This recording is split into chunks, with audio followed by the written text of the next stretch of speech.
Mga ka-livestock, mga mahal kong followers, mga subscriber, gagawa tayo ngayon ng molasses. Ang ating sangkap ay ito, mayroon tayo 1 kilong masgubado at yung hinugas na bigas.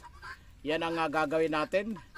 Bali, ang proseso po nito ay pagkulo, haluin natin, i-slow fire na natin. Ngayon, kahoy lang naman yung panggatong natin dito, walang problema. Hanggang 1 hour, hanggang maging ano siya, maging malapot, parang honey. Kasi ito ang alternative natin na ipainom natin ng ating mga alaga, mga manok. Kasi napakaganda nito ng resulta ng molasses. Kaya kailangan gawa tayo ng sarili natin para meron tayong alternative, hindi tayo gaano magastos sa ating painom ng ating mga alaga. Dahil ang 1 kilong masgubado ay 85 pesos lang.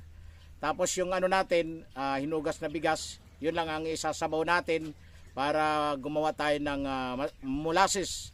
Okay, mga ka-livestock, umpisa na tayo. Umpisa na tayo, gawa na tayo ng molasses. Ito yung 1 liter natin na hinugas sa bigas.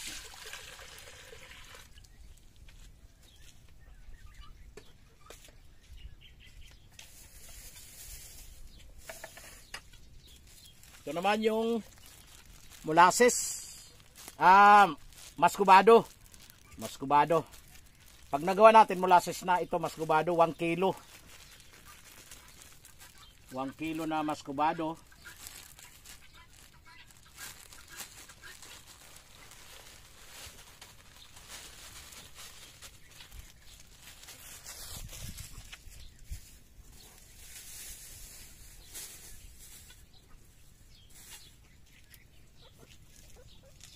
Kailangan haluin natin hanggang pag kumulo siya. Mag-slow fire tayo, hihina natin ang apoy para maging ano siya, ang kakalabasan nito para siyang honey, magiging malapot.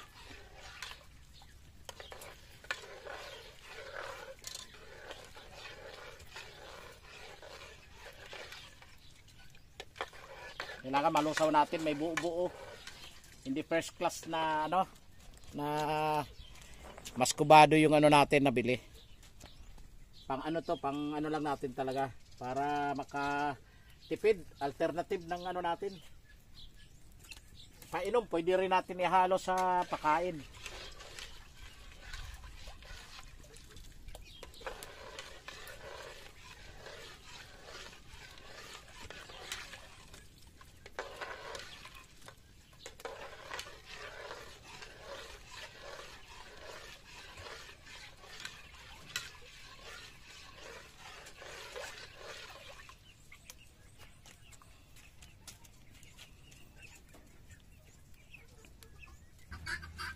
Ayan, malapit na kumulo. Halawin lang natin.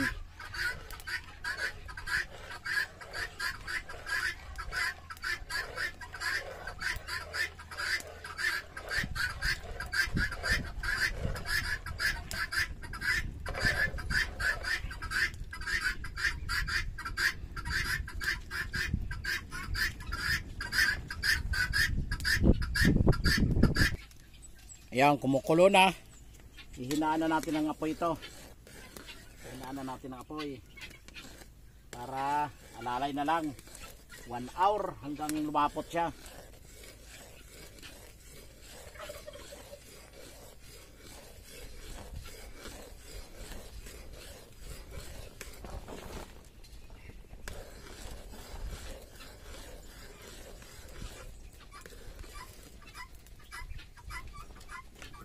Kulong-kulo.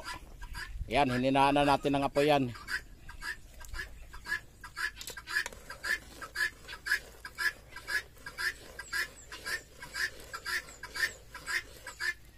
Kailangan 1 hour hanggang lumapot. Kaya ang natin dito, panggatong, kailangan marami.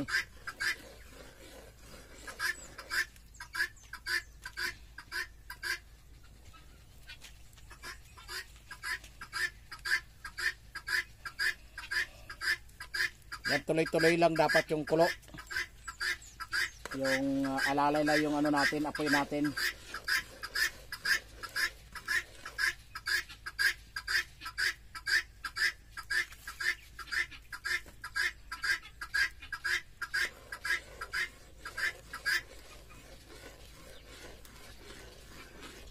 Hanggang sa lumapot. Yan ang paggawa ng molasses. Yan ang ano natin, unang eksperimento, unang gawa natin.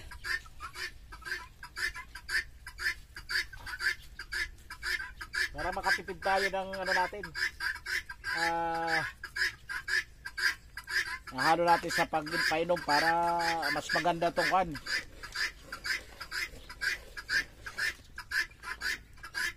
Matindi ang vitamins yan. Parang ano na labas niya, probiotic.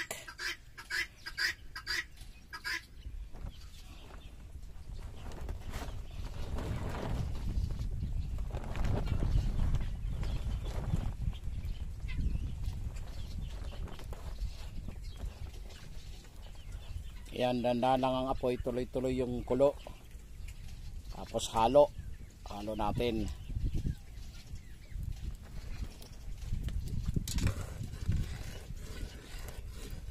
Hanggang siya ay maging parang honey, maging malapot.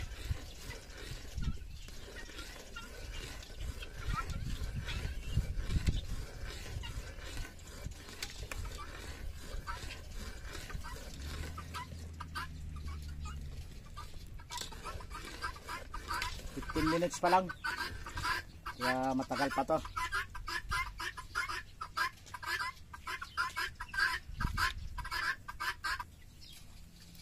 Yan, tuloy-tuloy ang kulo hanggang siya ay lumapot.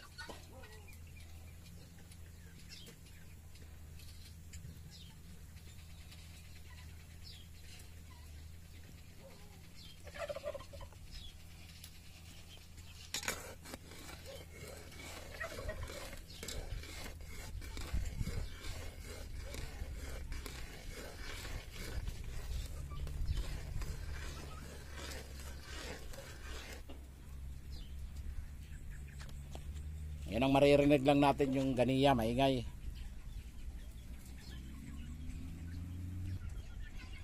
Ayan, after 30 minutes, ayan na siya. Malapit na lumapot.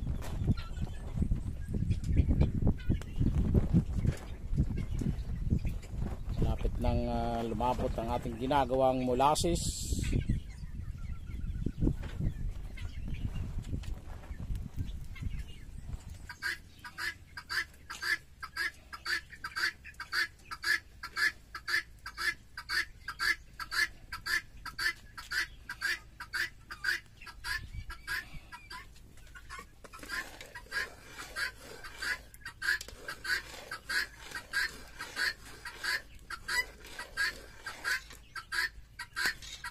Malapit na. Malapit nang lumapot.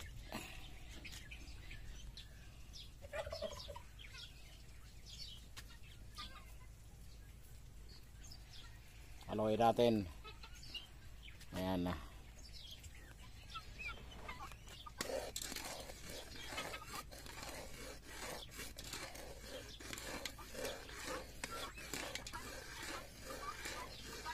Kailangan lang matyaga ka talaga. Hindi pwede yung madalian. Para mas maganda yung pag ano natin, gawa ng molasses. Kailangan dandahan lang yung apoy niya. Dandahan yung lapot. Kasi pag tinudo natin ang apoy yan, walang kwenta. Kailangan 1 hour.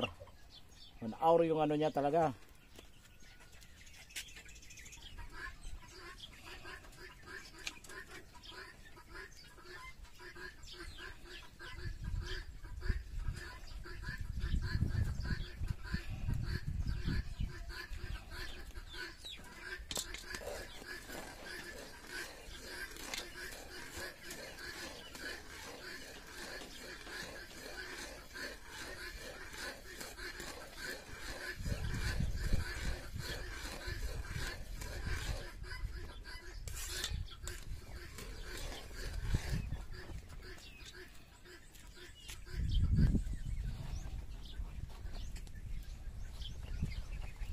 Malapit na.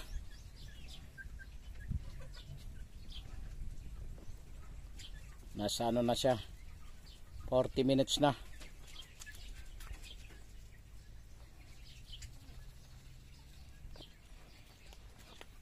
Malapit na. Lapot na.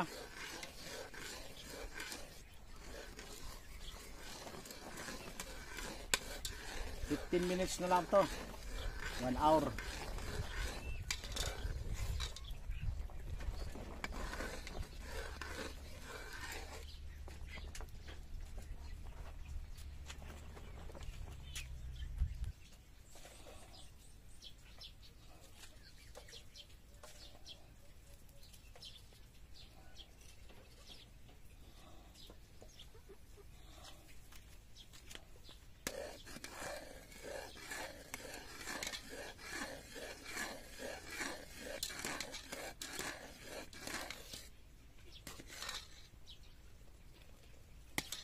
Lapit na.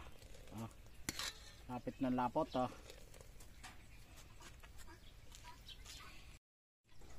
Yan na. Ano na natin? Hanggang 1 hour na. Lapot na. Para paglamig nito, okay siya. Ilalagay natin sa ano natin, sasali natin sa lagayan natin para safety siya. Meron tayo dyan 1.5 liter na inanuhan ng soft drinks. Yan natin sasalin mamaya.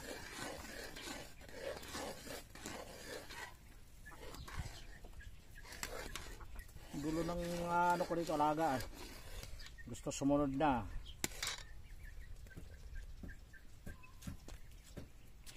Yan na. Lapot. After 1 hour. Ayan na siya. Ilalagay natin mamaya sa ano, papalamigin lang natin bago natin ilagay dun sa salinan niya.